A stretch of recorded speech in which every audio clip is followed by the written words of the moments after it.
No evidence exists because there is no God and no hell. Take peace in knowing that you don't have to live your life with the false hope of heaven and the fear of hell.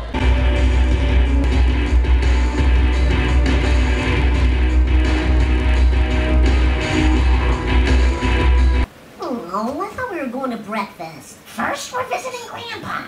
No fair, we just went to church. Yeah, so we've already heard stories from thousands of years ago about stuff that didn't happen.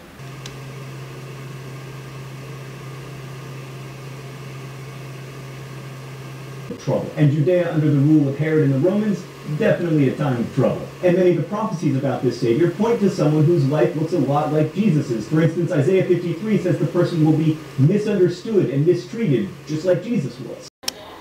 You're the wrong guy. You don't say that. Would you like her to rephrase the question?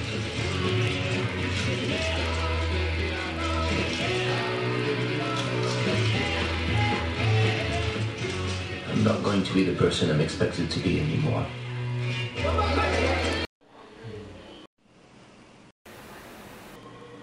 Yeah, what does Catholicism come to anyway? You know, I think we've just had it with the church. All the horrible things they've done to kids. I think I'm going to become an atheist. That's a good idea. I'm going to be an atheist too. Let's all be atheists. Yeah! If there was a God, why would he let our kids be molested in the first place? Yeah, let's kill God. Yeah! Well, let's just be atheists. Same thing. A way of living differently.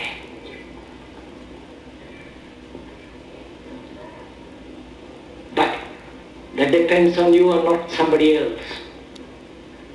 Because in this there is no teacher, no pupil, there is no leader, there is no guru, there is no master, no savior. You yourself are the teacher and the pupil, you are the master, you are the guru, you are the leader. I don't think hell exists. I happen to believe in life after death, but I don't think it's got a thing to do with reward and punishment. Religion is always in the control business. And that's something people don't really understand. It's in the guilt-producing control business. And if you have heaven as a place where you're rewarded for your goodness and hell as a place where you're punished for your evil, then you sort of have control of the population.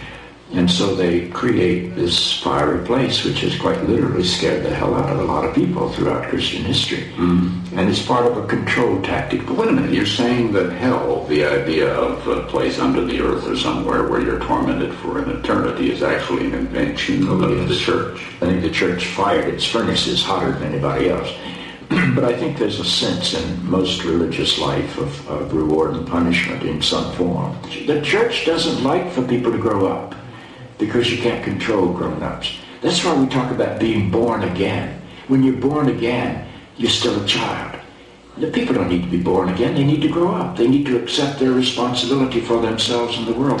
What do you make of the theology, which is quite prominent these days in America, which is that there is one guaranteed way not to go to hell, and that is to accept Jesus as your personal Savior? Yeah, I grew up in that tradition. Every church I know claims that we are the true church. And they have some ultimate authority. We have the infallible Pope. We have the inerrant Bible. The idea that the truth of God can be bound in any human system, by any human creed, by any human book, is almost beyond imagination for me. I mean, God is not a Christian. God is not a Jew or a Muslim or a Hindu or a Buddhist. All of those are human systems. Look, you got it all wrong. You don't need to follow me.